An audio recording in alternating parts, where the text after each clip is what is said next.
Buongiorno, benvenuti al Focus TG. Siamo in diretta anche oggi in onda per informarvi di quello che sta succedendo in Veneto dopo la maratona, la cavalcata di ieri che ci ha portato a seguire in tutte le sue fasi la visita in Veneto del commissario per l'emergenza coronavirus, il generale Francesco Paolo Figliuolo, accompagnato da Luca Zaia dei vertici della sanità veneta, per vedere alcuni hub, alcune situazioni vaccinali importanti della nostra regione, con risultati poi che avete visto nei nostri telegiornali e durante le quasi 4 ore di diretta che abbiamo mandato in onda ieri sulle nostre emittenti. Oggi torniamo a una situazione più usuale con la conferenza stampa delle 12:30 con il governatore Luca Zaia che farà il punto della situazione. Sappiamo che i temi all'ordine del giorno sono soprattutto la permanenza ormai chiara, conclamata del Veneto in zona gialla, ma soprattutto le trattative fra Stato e Regioni per le riaperture, per le variazioni anche della lettura dei parametri, per la rimozione o la rimodulazione del coprifuoco, insomma molte novità di cui si parlerà soprattutto con il governatore Zaia, poi di solito l'assessore Lanzarin, in genere i vertici della sanità veneta in un momento molto delicato per l'emergenza coronavirus. Quindi dalle 12:30 in diretta qui su Canale 18, sulla pagina Facebook di Rete Veneta, tutte le novità dalla diretta con Luca Zaia. Invece noi andiamo subito a vedere che cosa sta succedendo e che cosa è successo questa mattina a Castelfranco Veneto, dove c'è stato un pauroso incendio all'interno di un'azienda. Abbiamo già un importante contributo dalla nostra redazione. Sì, buongiorno da Castelfranco Veneto, dove questa mattina alle 7:30 si è sviluppato un incendio che ha creato sul momento parecchia apprensione. Mi trovo in via del lavoro al numero 6, siamo all'esterno della Stiga, una delle principali aziende produttrici di articoli per giardinaggio. Alle 7:30 quindi le fiamme e una colonna di fumo che si è levata da alcuni cassonetti nell'area stoccaggio di questa importante realtà produttiva. Colonna di fumo che è stata vista anche in tutte le zone della provincia, da Montebelluna a Preganziola, anche a Campo San Piero. Sul posto si sono subito recati i vigili del fuoco, ovviamente, ma anche il SUEM in via precauzionale. Va detto che nessuno si è fatto male, nessun ferito, nessun intossicato, nemmeno un principio di intossicazione. Questo quindi va sottolineato. Sono state subito attivate le procedure di sicurezza, i lavoratori sono stati rimandati a casa. Sul posto chiaramente anche le forze dell'ordine e l'ARPAV che sta ovviamente effettuando delle valutazioni sulla qualità dell'aria. Cosa c'era in questi cassonetti è al vaglio ovviamente dei tecnici ARPAV e dei pompieri. Qui con me, li saluto e li ringrazio, ci sono il sindaco di Castelfranco Veneto Stefano Marcon e Giacomo Tesolin, che è Vice President Marketing del gruppo Stiga. Comincio da lei, Tesolin. Cos'è successo questa mattina alle 7:30? Questa mattina abbiamo avuto un principio di incendio in una zona di smaltimento dei nostri rifiuti intorno alle 7:30. Grazie al prontissimo intervento del nostro team di primo soccorso e all'ottimo intervento dei vigili del fuoco di Castelfranco Veneto siamo riusciti a tenere sotto controllo e a smaltire questo incendio circa verso le 8:30 di questa mattina. Quindi tutti i nostri dipendenti che si stavano per arrivare al primo turno di questa giornata di lavoro sono stati aiutati a uscire dal nostro stabilimento, e in modo tale da dare il tempo ai vigili del fuoco, all'ARPAV e al nostro team di tenere sotto controllo, domare le fiamme, spegnere l'incendio e determinare le cause di questo incendio. Abbiamo deciso che per la giornata di oggi di mettere una stop alla produzione, la quale ricomincerà normalmente da lunedì mattina. Quindi questo evento ha interessato l'area dello stoccaggio, non le linee produttive, in particolare quelle nuove che avete inaugurato poco tempo fa? Assolutamente no. tutta l'area interna dei nostri stabilimenti è tutta al sicuro, si tratta di una piccola area esterna alla nostra area di stoccaggio, nel quale avviene lo stoccaggio dei rifiuti che poi verranno fatti smaltire. Ecco, che tipo di rifiuti sono? Perché anche su questo ci sono degli accertamenti in corso, ci sono batterie, rifiuti inerti, che cosa? Abbiamo rifiuti inerti, stiamo verificando assieme ai Vigili del Fuoco di quali entità si tratti all'interno, e alla fine di questa giornata avremo un totale verbale per poter capire esattamente anche le cause di questo incendio. Sindaco Marcona, lei si è subito recato qui sul posto stamattina, c'era una certa preoccupazione soprattutto tra i residenti quando hanno visto questa colonna di fumo. Sì, la colonna di fumo ha destato un attimo di preoccupazione, però mi sono precipitato qui stamattina e ho visto che tutte le procedure messe in atto sono state procedure che hanno consentito di contenere prima ed estinguere poi l'incendio in tempi brevissimi. Non posso che confermare che il primo intervento della squadra antincendio interna di Stiga ha fatto in modo tale che con l'arrivo dei vigili del fuoco le cose si siano risolte velocemente, tant'è che la colonna di fumo poi è sparita quasi immediatamente. Alcune preoccupazioni anche per la scuola erano già state espresse, ma abbiamo avuto le rassicurazioni del caso per poter dire di continuare le normali attività senza preoccupazione. Quindi diciamo che è stata fatta una prima verifica e da questa verifica è emerso nulla di grave, se questa è stata la vostra azione. Questo è quello che ci hanno detto qua da prima verifica di primo acchito i vigili del fuoco. Si vede che la zona interessata dall'incendio era esterna e quindi confermare quello che ha detto Giacomo, e conseguentemente attivata l'ARPAV, attivato il SUEM, è stato dismesso subito praticamente perché feriti non ce n'erano. Dico che è andata bene, ma anche grazie alle procedure che ci sono in gruppi, in fabbriche come queste, hanno funzionato. Ho visto stamattina il direttore di stabilimento sul pezzo immediatamente che dava le indicazioni necessarie per mettere in sicurezza i dipendenti, ed erano tutti nelle aree di evacuazione, quindi insomma nella sfortuna per certi aspetti possiamo dire di aver testato un qualcosa che funziona. Quindi si sente di lanciare al momento un segnale di rassicurazione alla cittadinanza. Sì, indubbiamente sì, non si percepiscono elementi che possano indurre ad attivare procedure precauzionali. Certo, stanno facendo le indagini del caso, ma quelle che seguono poi casi di incendio simili a questo.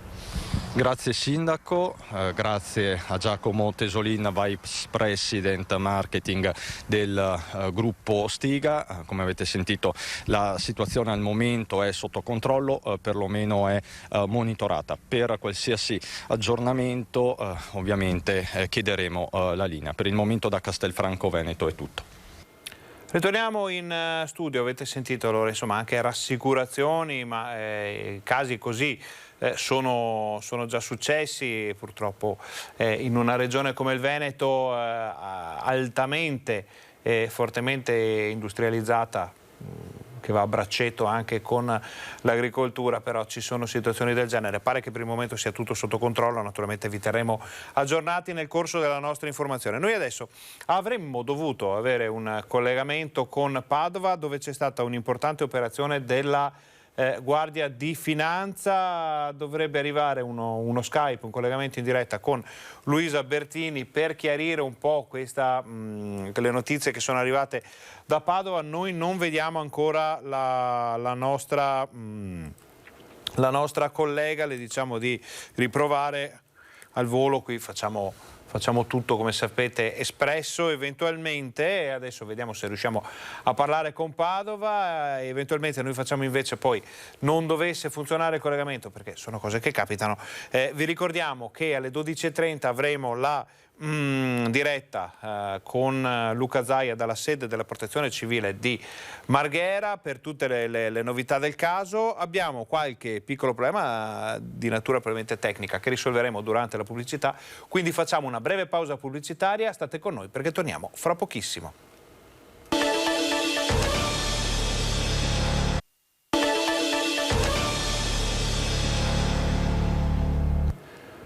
Buongiorno, bentornati al Focus TG. Siamo in onda in diretta anche oggi per informarvi di quello che è successo e che sta succedendo in Veneto. Abbiamo visto, grazie al contributo del nostro Christian Arboit, il seguito, gli esiti soprattutto dell'incendio che ha colpito la stiga di Castelfranco Veneto, con le autorità che stanno monitorando la situazione. Naturalmente, se ci saranno novità da quella zona ve le daremo immediatamente, se ci saranno ordinanze o altre scelte da parte dell'amministrazione pubblica daremo in diretta. Noi fra un quarto d'ora saremo collegati con la sede della Protezione Civile di Marghera per il punto stampa del governatore Luca Zaia e chiediamo, ecco qua, abbiamo vediamo se cambia qualcosa, ma niente, oggi Skype ha deciso che non ha intenzione di funzionare, quindi andiamo avanti con il nostro telegiornale e vediamo che cos'è successo a Padova. Padova aveva un'interessante operazione antidroga da parte della polizia e ne parleremo di sicuro più tardi. Vediamo invece i danni causati dalla grandinata di ieri sera, nel tardo pomeriggio di ieri, sulle campagne soprattutto della Bassa Padovana. Il forte temporale e la grandine che si sono abbattuti su Padova e la Bassa Padovana hanno provocato anche danni alle campagne. La pioggia intensa e chicchi di ghiaccio grossi come noci hanno imbiancato i campi, flagellando i vitigni della zona di Bagnoli di Sopra. Ecco le foto scattate dal sindaco Roberto Milan, che parla di danni ingenti anche ai campi di mais e ai frutteti. Il sindaco si è già attivato per l'eventuale procedura regionale per le calamità naturali e invita gli agricoltori ad inviare le segnalazioni. Sempre nella Bassa, allagate alcune strade a Tribano e ad Anguillara.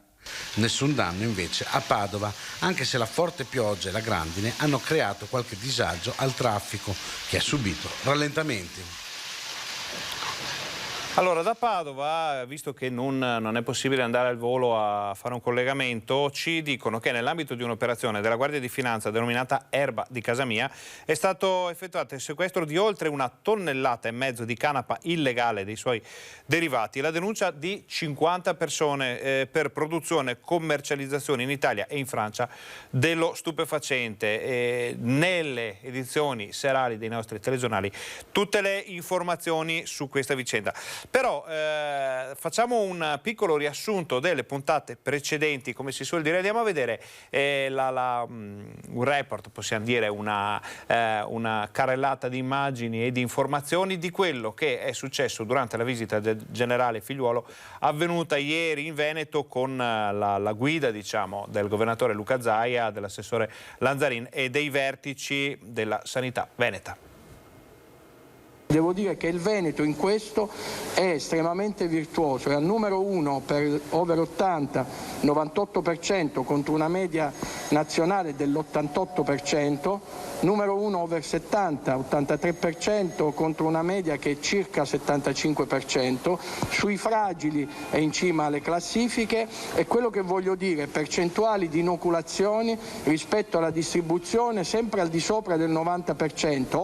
Riconosce la virtuosità del modello regionale il commissario Figliuolo nella sua intensa giornata in Veneto, accompagnato dal governatore Zaia alle 10:30 all'arrivo puntuale al padiglione Rama all'ospedale di Mestre, dove, come raccontano le nostre immagini in esclusiva, prima ha incontrato i vertici della sanità regionale, poi nel vicino auditorium i prefetti. Da lì il primo sopralluogo all'hub vaccinale al Pala Expo di Marghera e le prime dichiarazioni ufficiali di giornata. Il punto di svolta, dice Figliuolo, è vicino.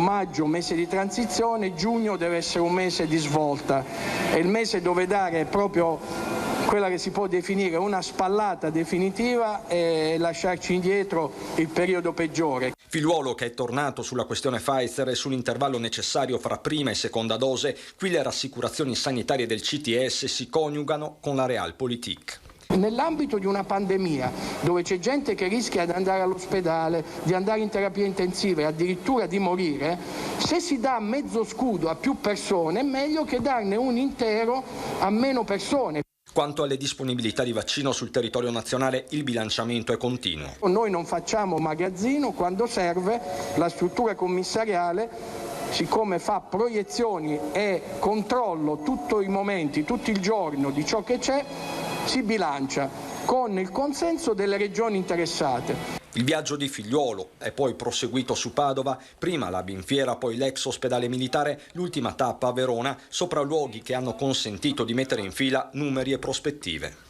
Abbiamo già inoculato, quasi 2.200.000 dosi, possiamo dire che sulla popolazione target, che è di 4.200.000 abitanti, vuol dire che in via teorica matematica una testa su due ha avuto un incontro ravvicinato con il vaccino. Da lunedì l'ulteriore passo in avanti con il via alle prenotazioni degli over 40 con le conseguenze operative del caso. Nel momento in cui apriremo ovviamente ai quarantenni, dai 40 ai 49 anni, apriamo un target che ha 742.000 iscritti in Veneto, quindi vuol dire che 742.000 persone andranno a ingolfare i centri vaccinali. Quindi chi ha già deciso di vaccinarsi e ancora non si è iscritto sopra i 50 anni lo faccia subito in queste ore, perché poi rischia veramente di finire in coda. E a Bassano, visto che parliamo di vaccini, per quanto riguarda l'ULSS 7 Pedemontana è stato aperto un hub vaccinale molto importante nell'ex Eurobrico, frutto della collaborazione fra pubblico e privato. Del nastro all'ex Eurobrico di Bassano del nuovo centro di vaccinazione del distretto 1 dell'ULSS 7. Da oggi aumenta in maniera considerevole la capacità vaccinale dell'azienda sanitaria pedemontana, che tocca quota 4.000 dosi giornaliere. Una giornata importante, una giornata che mette in evidenza come il modello Veneto stia funzionando. Siamo una regione che, come ha ricordato oggi anche il generale Figliuolo, sta vaccinando molto, i primi come vaccinazione over 80, i primi come vaccinazione over 70, a lunedì apriremo anche coi 40-49 e quindi si sta viaggiando molto bene. È uno dei più grandi centri vaccinali del Veneto, l'abbiamo realizzato in pochi giorni grazie alla collaborazione tra chi ce l'ha messo a disposizione, la famiglia Pengo, la fondazione OTB che ha curato l'allestimento e la nostra azienda che sta mettendo a disposizione l'organizzazione. 10 giorni di lavoro sotto la direzione della fondazione OTB, che ha finanziato le opere per la sistemazione di questo immobile messo a disposizione gratuitamente dalla famiglia Pengo. Un giorno importante per il comprensorio bassanese, con l'ULSS che punta a spingere sull'acceleratore della campagna di immunizzazione. Dobbiamo proseguire questa campagna, vaccinare anche i giovani per poi riuscire anche a riportare poi con le seconde dosi velocemente alla sicurezza totale della nostra popolazione. Questo nuovo centro di Bassano insomma è la testimonianza di come possiamo aumentare la capacità e quindi correre più velocemente. Oggi importante è che arrivino i vaccini. E anche l'assessore Lanzarin la prossima settimana si vaccinerà proprio qui all'ex Eurobrico. Ho fatto la mia prenotazione insomma come è giusto insomma, e quindi ho testato il sistema, il portale funziona, quindi la settimana prossima sarò qui per farmi il vaccino come un cittadino di questa USL. Ora noi facciamo una breve pausa pubblicitaria, state con noi perché torniamo fra pochissimo, alle 12:30 c'è Luca Zaia, prima ci sono importanti novità per il ponte di Bassano.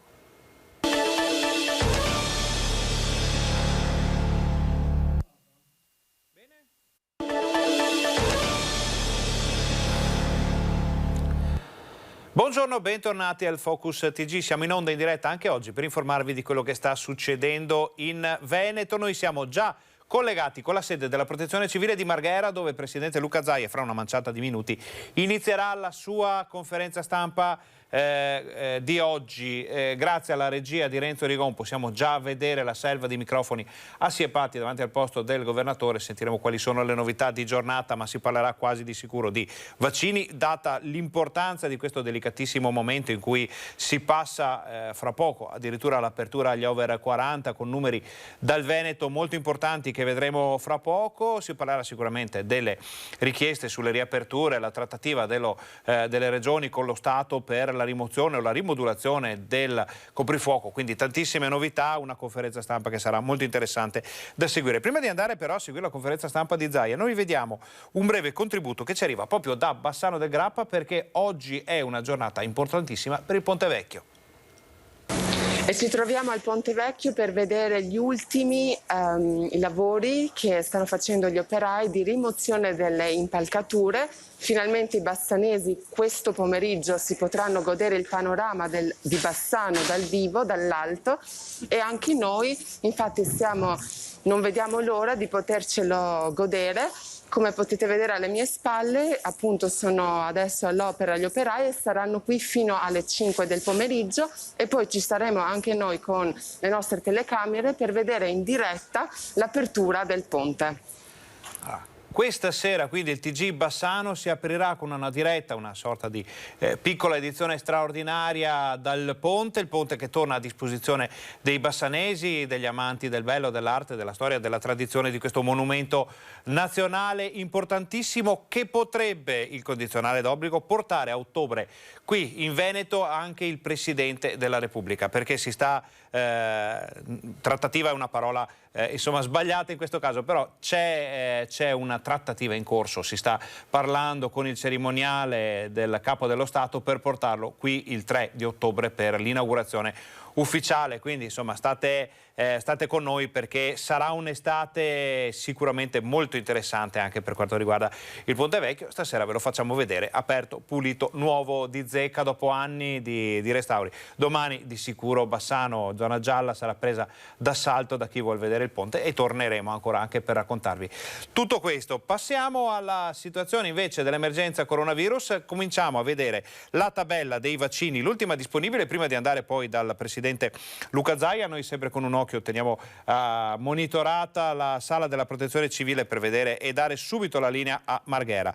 Allora, in questo momento ci sono 1.506.122 veneti che sono stati vaccinati con almeno una dose, sono il 30,9% della popolazione, mentre le persone che hanno ricevuto il ciclo completo sono 619.032, ovvero il 12,7% della popolazione. È un dato ancora un po' indietro rispetto a quello che si sperava per questo momento, ma sappiamo che con le aperture alle varie corti, alle varie fasce di età dei prossimi giorni, il ritmo verrà alzato in modo notevole. Sono 97,1% gli over 80 che hanno almeno una dose, e è ormai arrivata all'82,5% la fascia dei 70-79 anni con almeno una dose. Siamo un po' indietro anche sulla fascia 60-69 che, lo ricordiamo, ha avuto qualche balbettio all'inizio dell'apertura della fascia, c'è stata qualche ritrosia da parte dei sessantenni, poi però le cose si sono messe in moto e si va avanti spediti. Over 50 siamo ancora al 21%, questi ricordiamo non sono dati aggiornati a questa mattina, quindi si è mosso qualcosa di sicuro, ma li vedremo poi durante la conferenza stampa di Zaia. Siamo un po' indietro anche qua, però la strada ormai è spianata. Percentuale di disabili con almeno una dose 71,8%, percentuale di vulnerabili con almeno una dose 67,8%. Il fatto che abbiamo gli over 80 al 97% di una dose, lo ricordiamo, i disabili, i vulnerabili molto molto coperti, è un buon segno, perché vuol dire che la sanità può respirare in questa fase molto molto delicata. Vediamo però che questa settimana, la settimana in corso, non sta andando bene come le precedenti settimane. Avevamo inanellato 295.452 inoculazioni nella settimana fra il 3 e il 9 di maggio, adesso siamo appena a 103.000, difficile che si arrivi a fare i dati della settimana scorsa, però adesso le dosi ci sono. Figliuolo ha detto che sono in arrivo 20 milioni di dosi da qui a giugno, quindi la partita è aperta, e quindi questo era il dato delle vaccinazioni. Torniamo in studio, ma solo per andare a vedere, perché sono dati comunque di ieri sera e molti dei nostri telespettatori di sicuro non li hanno ancora visti, i dati che riguardano l'emergenza coronavirus. Allora, in questo momento in Veneto, o almeno ieri sera in Veneto, c'erano 16.951 casi positivi, è un numero continuamente in calo, eravamo a 20.000 solo pochi giorni fa, eravamo a 17.000 ieri, quindi vuol dire che il numero, la grafica è davvero in picchiata. Infatti sono 149 le nuove positività riscontrate nelle ultime ore, e anche questa è una informazione importante, perché sono davvero pochi rispetto alle medie che si vedevano ad aprile. Dall'inizio dell'emergenza coronavirus sono 419.254 le persone risultate positive al tampone, e però sono anche 390.831 le persone che si sono negativizzate Purtroppo, e questo è un dato con cui bisognerà fare i conti prima o poi, che va messo nei grafici e nelle tabelle, ma insomma ognuno di questi numeri vuol dire un dramma, una tragedia, una famiglia che ha perso qualcuno. Sono 11.472 le persone che hanno perso la vita a causa del coronavirus dall'inizio dell'emergenza.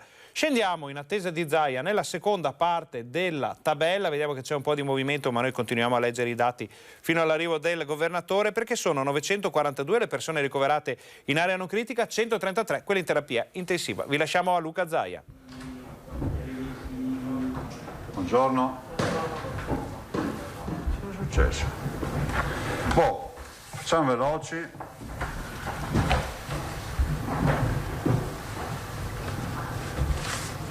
C'è un po' di novità oggi.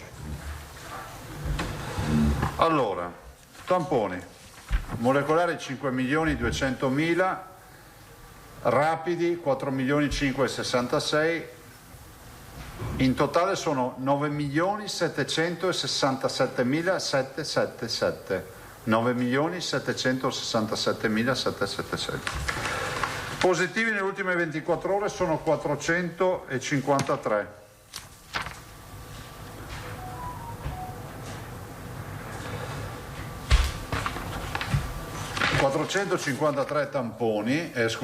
Positivi su 29.189 tamponi, ovvero una prevalenza, un'incidenza, chiamiamola incidenza, dell'1,55%.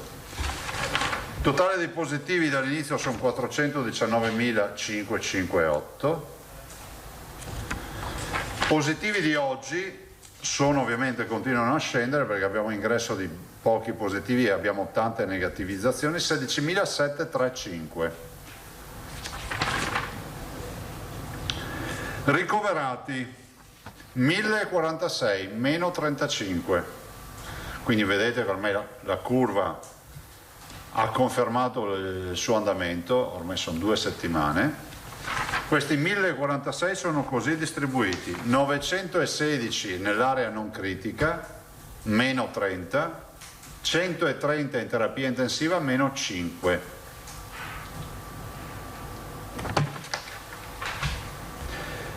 Terapie intensive non Covid sono 277, quindi un totale sono 407 posti occupati di terapia intensiva in Veneto. Totale dei morti 11.475 più 6. I dimessi sono 21.207. Allora, la direzione c'è. Noi dobbiamo solo fare che attenzione, rispettare le regole e fare in modo di scollinare questo omaggio, dopodiché penso che questa direzione di discesa prenderà ancora più velocità. È innegabile che le vaccinazioni stiano dando i loro frutti. Ricordo che, tanto per dare 2 dati, abbiamo oltre il 98% di vaccinati sopra gli 80 anni. Abbiamo oltre l'82% di vaccinati sopra dai 70 ai 79 anni, 82% dai 70 ai 79 anni. Abbiamo oltre il 65% di vaccinati dai 60 ai 69 anni. Perché vi dico questo? Perché dove abbiamo vaccinato, parlo degli over 70, abbiamo di fatto un paziente che è scomparso dagli ospedali. E vi ricordate il caso israeliano che veniva spesso citato qualche mese fa? Quindi l'azione, come si dice, diciamo di non far scaturire la malattia, di prevenzione del vaccino c'è, ma ce n'è una anche che è sempre più citata, che è quella di disinfettante, come si dice, cioè di non trasmettere il virus. E questi sono 2 fattori che ci aiutano in questa battaglia. Allora, con la vaccinazione è di fatto iniziata la vera fase della convivenza. Quando i cittadini chiedono ma come sarà il futuro? Sarà il futuro che male che ci vada avremo i richiami dei vaccini, ma pensare che il nostro futuro sia quello di richiuderci in casa vuol dire che veramente dovrebbe esserci un cambio di scenario nel virus che dovrebbe a un certo punto essere, come si può dire, indifferente alla vaccinazione, ma non sarà così. Nelle ultime ore abbiamo fatto 42.000 vaccini e stiamo vaccinando alla grande. Io ringrazio ancora il generale Figliuolo per la visita di ieri. Sapete che, e lo ringrazio anche per le belle parole che ha avuto nei nostri confronti, perché comunque finché lo diciamo noi che siamo i primi in Europa, quando lo dice il commissario nazionale ci fa anche piacere sentircelo dire, e questo giro questi complimenti ovviamente alle 1300 donne e uomini della sanità e non solo, che sono nei nostri oltre 60 centri vaccinali. Considerate che proprio ieri diceva uno dei tuoi centri vaccinali vale come la potenzialità di vaccinazione di una regione, in alcuni casi nelle regioni piccole. Prendete una regione piccola, un centro come quello di Venezia, di Padova, farebbe le vaccinazioni necessarie per quella regione in un giorno solo. E quindi veramente ringrazio i 1300 uomini e donne delle vaccinazioni, non solo personale sanitario ma anche i tanti volontari, sono tutti quelli che lavorano nei centri di vaccinazione. Noi vogliamo andare avanti con le vaccinazioni e siccome siamo sempre stati i primi, lo siamo ancora, perché se tu, è come quando facevi i compiti per casa, se li fai tutti a inizio estate, arrivi a settembre non devi più stare lì a soffocare per correre per fare i compiti prima dell'apertura della scuola. Noi i compiti per casa li abbiamo fatti, vi annuncio quindi che dalle ore 16 di oggi apriamo i quarantenni. Abbiamo già tutte le agende pronte, è una popolazione, una corte come si dice, di 742.000 persone e faccio due appelli. Uno lo faccio agli over 50, cioè a chi ha più di 50 anni, soprattutto ai miei coetanei, no? Dai 50 ai 59, di dire che vi conviene correre se avete deciso di vaccinarvi. Da ora fino alle 16 avete, come si può dire, la corsia preferenziale, dopodiché vi ritrovate in centro con l'ingorgo, perché quando 742.000 persone entreranno nel sito o potenzialmente potrebbero entrare nel sito, tu che hai avuto la corsia preferenziale ti trovi la coda dopo. Quindi faccio appello a tutti coloro che hanno più di 50 anni e hanno deciso di vaccinarsi, di approfittare ancora di queste 3 ore a disposizione, 3 ore e mezza, per prenotarsi. Ci sono in questo momento, dalle 4 ci saranno più posti, in questo momento ci sono 200.000 posti liberi in agenda, perché noi carichiamo spazi in agenda secondo le proiezioni che abbiamo dei vaccini. Non avete mai avuto qualcuno che vi ha detto ultimamente che manca il posto, no? Perché noi li apriamo virtualmente per dar modo a tutti, se tutti volessero vaccinarsi, tutti trovano un posto. Fino alle 16 sarà così, dalle 16 questi 200.000 posti immagino che verranno letteralmente spazzolati dai quarantenni. Cosa dico? Dico che è fondamentale entrare, dico già che i quarantenni che entreranno probabilmente troveranno già degli slot liberi anche forse da stasera, perché abbiamo voluto lasciare qualche slot libero in modo tale che ci sia un po' di riscaldamento a bordo campo, e poi il grosso di slot liberi che troveranno ne troveranno strada facendo, ma dal 23 ne troveranno tanti, non entrare il 23, si entra oggi. Da oggi troveranno slot liberi fino al 16 di giugno, tanto per capirci. Quindi troveranno le agende aperte fino al 16 giugno. Da oggi c'è una novità. Sanità chilometro zero. Questa è un'app, si trova in Android e anche è una nostra app che già avevamo, al quale abbiamo fatto una modificazione genetica digitale, cioè c'è dentro la vaccinazione. Quindi con questa app su Android o su iOS, grazie, potete prenotarvi. Quindi se qualcuno se la vuole scaricare, ecco, Marco ce l'ha già, se digitate adesso ve la facciamo vedere. Lo dico perché entriamo fra l'altro su una fascia molto confidente con le nuove tecnologie. Se uno non ha un PC o cosa, adesso si scarica al volo l'app, vabbè che può entrarci comunque con l'indirizzo, però senza tribolare tanto. Guardate come funziona, eccola qui. Tranquillo. Allora, si apre l'app, noi abbiamo fatto un piccolo tutorial, eccola qua. Questo è il logo. Questo è il logo che trovate in Apple Store o in, non so come si chiama quello di Android, come si chiama? Android Store? Google Store. Google Store. Google Play, bene. Io ho iOS, quindi non so. Sapete che c'è una battaglia tra... Cioè, a volte con i miei amici non vi dico gli insulti. Si entra, ecco, vedete? Entra, trovate la vostra URSS, cliccate sulla vostra URSS e in 30 secondi ci si prenota come previsto. Facciamo, clicca sulla 3, codice fiscale, le ultime 6 lettere, cifra, scusatemi, della tessera sanitaria, si va avanti, ok. Allora, una preghiera che faccio a tutti coloro che oggi alle 16 tenteranno di prenotarsi. Probabilmente il sistema andrà in crash, come abbiamo sempre visto. Evitiamo imprecazioni, evitiamo insomma, tutto quello che succede in quei casi.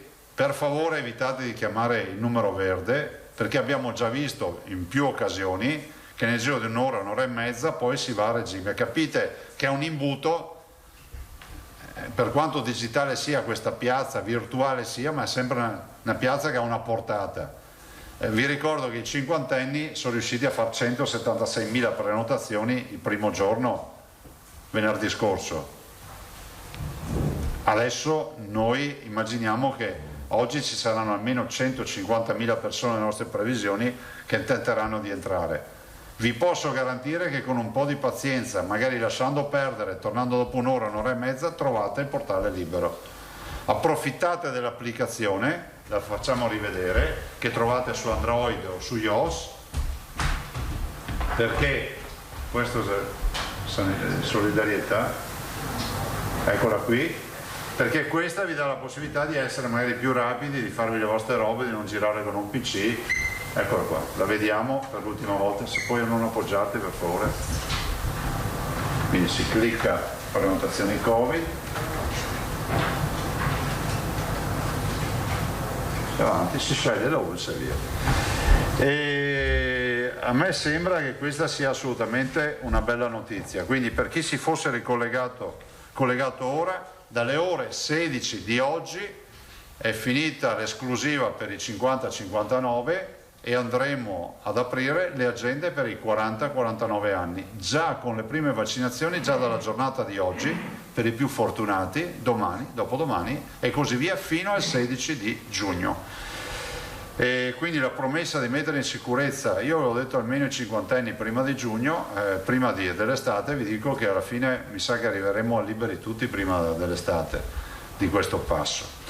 E faccio gli auguri a 2 nostre venete, la signora Giuseppina Broetto di Cadoneghe, che oggi fa 101 anni e oggi ha fatto anche la seconda dose Pfizer, e la signora Rosa Bedoni di Bovolone, che oggi fa 106 anni, quindi faccio gli auguri a queste 2 signore. I nostri dati epidemiologici sono R-Conti 088, quindi siamo abbondantemente ormai sotto 1, incidenza un bel dato, 67,5 su 100.000, vi ricordo che con 17 punti e mezzo in meno siamo in zona bianca, 12% reciprocamente, rispettivamente terapie intensive e area non critica, quindi abbiamo parametri assolutamente che ci fanno ben sperare. Come si dice sempre, dopo la pioggia viene il sereno. Se facciamo anche le domande veloci, dopo andiamo a casa. Allora Filippo Tosato, poi Angela Federiva, Paolo Guidone e Antonella Prigioni e proseguiamo. Andiamo veloci. No, dicevo che la notizia ce l'abbiamo già, cioè i quarantenni, penso che sia una bella notizia, no? Certo. Visto l'indubbio successo del metodo delle prenotazioni vaccinali, che forse insomma sta andando benissimo, ecco, i numeri parlano chiaro. Non è che ipotizzate magari di estendere questo metodo in futuro anche per le visite, per le prenotazioni delle visite? Beh, insomma, noi abbiamo un progetto ancora più corposo, ne parleremo. Ne parleremo. Le faccio 2 segnalazioni. Prego. Una riguarda le persone che sono affette da comorbidità, cioè che hanno più patologie. Risultava dal piano vaccinale che il loro turno sarebbe scattato dopo gli over 50. Sembra che non tutte le ULSS invece abbiano aperto a questa categoria. Noi abbiamo slot liberi aperti in tutte le agende e devo anche dire, per i fragili o comunque chi ha problemi, che non sono in questo momento granché utilizzati. Tanto è vero che anche oggi abbiamo parlato in riunione, abbiamo posti liberi dedicati a queste categorie. È ancora possibile forzare il sistema se qualcuno ritiene di essere categoria che ha diritto per fragilità o di essere vaccinato, però ci sono i posti ma non vengono utilizzati. Probabilmente molti li abbiamo anche vaccinati per fasce di età, perché siamo già arrivati ai quarantenni, voi capite. Le chiedo l'ultima cosa. Prego. Ieri il generale Figliuolo ha detto che giugno sarà il mese delle vaccinazioni aziendali e ha aggiunto dicendo qui in Veneto si potrebbe addirittura raddoppiare il numero degli hub grazie alla disponibilità delle aziende. Sì, quello che abbiamo sempre detto. Ecco. Qualcosa di più su questa disponibilità? Siamo pronti? Sì, Ma sì. ci vogliono i vaccini? No, certamente, ma quante sono queste aziende pronte? C'è una lista di aziende, ma guarda, il problema non sono le aziende, il problema è avere la disponibilità di vaccini, perché oggettivamente le imprese di tutti i settori si sono messe a disposizione, dal mondo dell'agricoltura. Pensate, Coldiretti mi ha fatto una proposta di vaccinazioni per 60.000 persone, soci, parenti di soci e collaboratori. E così Confindustria, così Confartigianato, la CIA, la CNA, tutti, insomma, adesso, scusate, Confcommercio, Federalberghi, il mondo del Confturismo, il mondo del turismo. È una chiamata di popolo. Allora guardate, io penso che andrà a finire così, che noi faremo i 40-49, dopodiché probabilmente si va liberi tutti e a quel punto ognuno che ha un angolo dove può fare vaccinazioni è messo nella condizione di non dover più chiedere la carta d'identità per capire se è fuori fascia d'età. Cosa intende lei quando dice liberi tutti? Nel senso che non si andrà più per target di età, perché fino ad oggi noi stiamo seguendo i target di età, no? Che è il sistema migliore. Vi ricordo che il generale Figliuolo arriva e con il decreto del 6 aprile istituisce il tema delle priorità per età. Ma voglio ricordare che questa regione propose le età. Vi ricordate il famoso dibattito all'inizio, lei non si fa il vaccino? E io dicevo sempre, guardate che c'è una priorità, bisognerebbe rispettarla. Ecco, vi ricordo che noi fino ad aprile abbiamo in questo paese abbiamo invece avuto le categorie vaccinali. Cioè, il paradigma è stato rovesciato, secondo me bene, perché con l'età si va molto meglio. Grazie. Prego. Allora tocca ad Angela Pederiva. Grazie, buongiorno Presidente. Ho 3 temi, vado veloce. Buongiorno. Il primo, il Ministro Speranza poco fa ha annunciato la firma di un'ordinanza che da un lato toglie l'obbligo di quarantena per chi arriva dai paesi dell'Unione Europea, oltre che Gran Bretagna e Israele, e dall'altro, ed è la misura che più ci interessa, amplia la sperimentazione dei voli Covid tested anche all'aeroporto di Venezia, oltre che a quello di Napoli. Per caso ha sentito il Presidente di Saves a dirci il Marco Polo? No, mi ha chiamato il Ministro Speranza prima di firmare stamattina, ci siamo confrontati, penso che sia una bella cosa, nel senso che noi siamo a disposizione.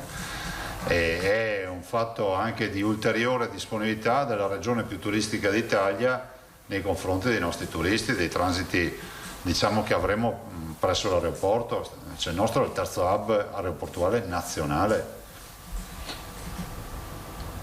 Ok, poi prima ci citava i parametri della nuova valutazione di oggi. Da quello che vedo nell'anticipazione del report che poi verrà confermato nel pomeriggio c'è anche un'allerta che viene segnalata, in particolare nell'indicatore 2.6, che se non ricordo male è quello del contact tracing. Vi risultano situazioni di criticità localizzate? Assolutamente no. Quindi ce n'è una da qualche parte comunque, da quello che leggo. ma dovremmo capire, perché guardate, in questa situazione nella quale fra l'altro non abbiamo neanche problemi di pressione, mi sembra anche strana che ci sia, ho l'impressione che probabilmente saranno dei dati non caricati o non arrivati in tempo, cioè adesso dire che oggi si perde il contact tracing, ci si dimentica il paziente positivo a casa, no. Con numeri così bassi lo ritenete improbabile? No, cioè, abbiamo una macchina da guerra. Cioè. Completo la domanda, dalla prossima settimana cosa ci aspettiamo con il cambio appunto del sistema nella considerazione dei parametri, per cui R-Conti peserà molto meno rispetto agli altri? Guardate, il parametro è questo, noi come regioni proponiamo sotto i 50 zona bianca, dai 50 ai 149 zona gialla, dai 150 ai 250 arancione, sopra i 250 rosso. Dopodiché c'è un altro parametro, se sei sopra il 30% di intensive e il 40% di non intensive vai in rosso, quindi tu puoi essere con l'incidenza più bassa, ma se hai le terapie intensive e l'area non critica con quei parametri vai in rosso, o vai dall'arancione, oppure vai in arancione se sei al 20% e al 30% di terapie intensive. Però attenzione, questa è la proposta delle regioni, poi con tutta una serie di altri ragionamenti che evito di star qui a farvi.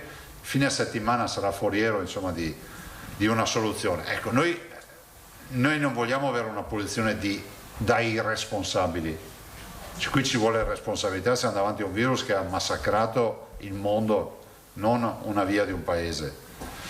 Però c'è anche da dire una roba, che le vaccinazioni ci danno un contesto epidemiologico e sanitario che è radicalmente diverso da quello di un anno fa. Trovo ancora qualcuno che ragiona come fossimo il 21 febbraio dell'anno scorso, del 2020. In termini di preoccupazione dice, trova qualcuno? No, nel termine di approccio, okay. Perché l'approccio c'è, noi dobbiamo comunque pensare che se di fase di convivenza si deve parlare, questa è quella vera. Terzo e ultimo tema, nella relazione sull'attività svolta il Presidente della Corte Costituzionale, Coraggio, ha argomentato circa il fatto che in sanità sarebbe necessario un esercizio forte, ha detto, da parte dello Stato del potere di coordinamento e di correzione di quelle che ha definito inefficienze regionali. La mia domanda è, in questi 15 mesi di gestione dell'emergenza si sente di dover fare autocritica su qualche inefficienza che il Veneto può aver avuto e di converso ha mai sentito in questi 15 mesi invece l'utilità e l'importanza dell'intervento dello Stato magari a integrazione di una difficoltà oggettiva della sua istituzione? Guardate, se non ci fosse stato... Allora, guardate, partiamo da un presupposto, che il lavoro di squadra premia sempre. Ma pensare di venire fuori da una tragedia come questa, pensando a un'unica realtà nazionale che governa i territori, vuol dire non aver chiaro di cosa stiamo parlando. Va dal problema della soluzione del problema del quotidiano. Voi capite che la storia ci insegna che le catene decisionali devono essere più corte possibili. Cioè non è che se sono senza mascherina qui c'è un direttore nominato da Roma che scrive a Roma, cioè non arriva più a mascherine. Ma ci puoi mettere il premio Nobel della salute a Roma, non funziona così. Funziona l'integrazione. Dopodiché io ho il massimo rispetto della Suprema Corte e del suo Presidente, ma ci mancherebbe. Però anche queste relazioni, siccome è una vita che vedo queste relazioni, allora, se c'è un problema è giusto qualificarlo. Cosa vuol dire inefficienze delle regioni? Quali regioni e che inefficienze? Perché non possiamo pagare tutti per colpa di qualcuno. A me non risulta che la mia regione, che la nostra regione, il nostro grande Veneto, sia stato inefficiente nel dare risposte sanitarie. Ieri è venuto un uomo dello Stato che si chiama generale di corpo d'armata Francesco Figliuolo, che è venuto a dire, cioè, se tutti fossero come questi, allora, adesso cosa dobbiamo dire? Che Roma sarebbe più brava di noi a gestire il Veneto? Guardate, mi ci metto anch'io, anche se mettete a me lì, non riesco a gestire la sanità d'Italia, perché tu sei bravo nel momento in cui davanti alla porta di casa c'è qualcuno che riesce a suonarti il campanello e dire scusa, ho un problema. Più distante abiti da quel territorio, meno lo senti il problema. E dopo lasciatemelo dire, sì, ci sono le leggi, ci sono le organizzazioni, ma c'è anche il sentimento, c'è il cuore. Cioè, tu devi amare la tua regione, Sentite, se a me diceste, guarda, occupati di quella regione lì, io sì, posso portare le mie idee, ma non è la mia casa. Non venitemi a raccontare che a Roma basta mettersi dentro su una stanza e si decide il futuro del mondo, perché avete visto fino adesso che casini hanno combinato. Allora, l'appello che faccio io, e ripeto nel massimo rispetto, bisogna cominciare a dire chi si comporta male e perché non è che può essere che facciamo l'equa divisione del malessere. La soluzione di questo paese non può essere l'equa divisione del malessere. E non sto neanche dicendo che chi sta male deve morire del suo male, che sia chiaro, perché io sono veramente perché tutte le regioni possano riscattarsi, a iniziare dalle regioni del sud che hanno problemi di sanità.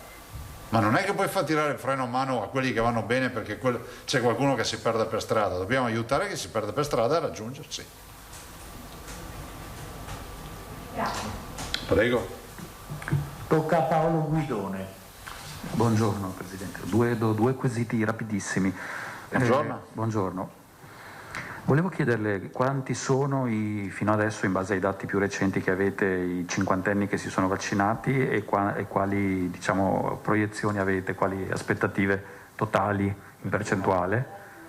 I 23,2 sono 8-16, 160.000. 160.000 ad oggi? Su 799.000. Sì, ma attenzione, poi ci sono tutti i prenotati che stiamo vaccinando. I prenotati quanti? Mi sembra che ad oggi tra prenotati e vaccinati e vaccinandi siamo ormai sul 60%. 60%? Sì. Okay. E noi puntiamo di passare il 60%, di arrivare almeno al 65% dei 50-50. Sapete che loro hanno l'agenda oggi fino alle 4 aperta fino al 9 di giugno. Alle 4 apriamo l'agenda fino al 16. Quindi è realistico raggiungere per i cinquantenni il dato dei sessantenni, secondo voi? Sì, ce la facciamo. Ok, l'altra domanda, lei prima ha detto in prospettiva dopo l'estate o addirittura nei prossimi anni, questo chi può dirlo, male che vada ci sarà un richiamo all'anno. Ecco, siccome su questa cosa della durata dell'immunizzazione post vaccino ci sono idee contrastanti, appunto voi pensate che male che vada ci possa essere un richiamo all'anno o due? Come partiamo dal presupposto che se avessimo anche un po' di fortuna magari il virus se ne va anche come è venuto, come è accaduto per il virus della SARS, e quindi la chiudiamo lì con la storia dei vaccini. Dopodiché noi siamo pronti con un progetto per il sierologico per vedere anche cosa è accaduto ad esempio in quelli che si sono vaccinati per primi, le famose 827 dosi del 27 dicembre, il Vax Day famoso. Lì abbiamo già i primi vaccinati e poi abbiamo vaccinato tutti gli ospiti dell'RSA, i lavoratori, e anche abbiamo vaccinato tutti i nostri dipendenti degli ospedali. Quindi valutare che risposta anticorpale hanno avuto e come sta andando la partita degli anticorpi. Questo è interessante da sapere. Probabilmente ci sarà richiamo da fare, ma sentite, ogni anno noi, chi voleva, poteva fare l'antinfluenzale. Non è che te lo fai un anno e poi non te lo fai più. Io sono convinto di una roba, noi gli antinfluenzali ci siamo approvvigionati, ma finirà che uno cannibalizza l'altro. Cioè, ho l'impressione, visto quest'anno, l'influenza è sparita. Cioè, noi quest'anno non abbiamo visto l'influenza, cioè, qualcosa è accaduto, no? Ci verrà spiegato nei prossimi mesi, nei prossimi anni.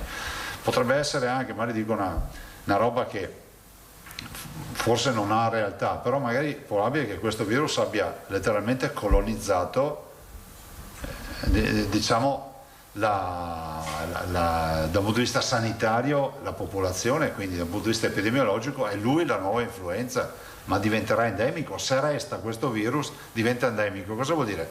Che diventerà ubiquitario, cioè non direi più hai preso l'influenza, hai preso il Covid, basta, finisce lì. Però nella prima fase dove noi siamo nudi di anticorpi e di sistema immunitario ci ha ammazzato. E la campagna vaccinale tra virgolette normale procederà parallelamente come sempre? Sì. Abbiamo fatto la gara, abbiamo già predisposto la gara e anche aumentato rispetto all'anno scorso, sia quest'anno. In via prudenziale noi abbiamo sia l'antinfluenzale che il Covid e quindi non chiudiamo i centri vaccinali, questo è poco ma sicuro. Grazie. Prego. Allora passiamo ad Antonella Prigioni. Buongiorno Presidente, Buongiorno. poi i temi erano quelli che ha anticipato il collega Guidone. Ieri a Padova lei, proprio in tema di analisi della durata degli anticorpi post vaccino, ha parlato del Veneto come possibile laboratorio per uno studio proprio per verificare la durata degli anticorpi dopo il vaccino. Ecco, volevo sapere... Sì, confermo che noi abbiamo già scritto tutto lo studio. Siamo pronti, lo presenteremo ovviamente in collaborazione con l'Università di Verona e Padova, proprio per capire cosa si possa fare rispetto a questo. Ovvio che poi ci saranno delle indicazioni nazionali. Grazie. Prego. Ecco, siamo a Marco Bonet. Sì, Presidente, una cosa, ieri figlio...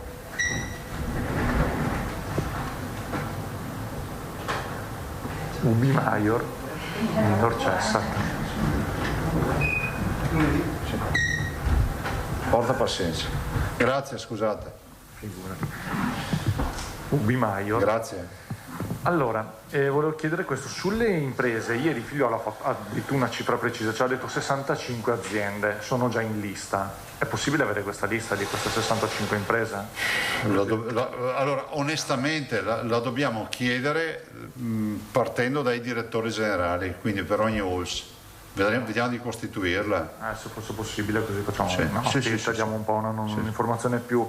Poi, sul tema delle percentuali di vaccinazione, over 60 siamo a 65%, Sì. È un dato che vi soddisfa, che vi attendavate? Sì. Ok. Attenzione, ci soddisfa nel senso che i 60-69 che non sono nei 65% approfittino di vaccinarsi. Ok, quindi lo chiedo per l'ennesima volta, siccome nelle altre regioni continua questo fenomeno di abbandono per AstraZeneca, qui da noi non... Abbiamo vaccinato, considerate, il 98% degli over 80, 82% 70-79, 65-60-69 e là è tutto, cioè soprattutto 60-69 su AstraZeneca. Ok, quindi non c'è... Vorremmo ricordare che AstraZeneca dà una risposta anticorpale assolutamente di livello. A Londra, in Gran Bretagna, hanno vaccinato tutti con AstraZeneca.